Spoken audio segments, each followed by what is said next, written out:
So I had this weird whining noise coming from my tweeter up here.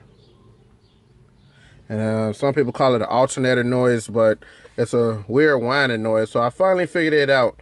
The ground was just weak on the radio. So what I did was just took a wire and just grounded it on any screw in this radio. This is a factory radio, matter of fact, on this HHR.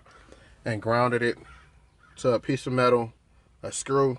I just screwed it on there, and everything worked fine. So let me test it out. No whining noise. Let me turn on the radio.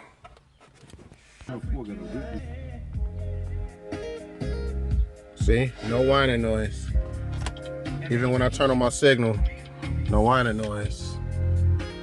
Problem solved. Dash already broke down. If you want to know how to remove this radio, I have a video on how to remove this radio. You can just go back and search it on my page. All right, thank you for watching.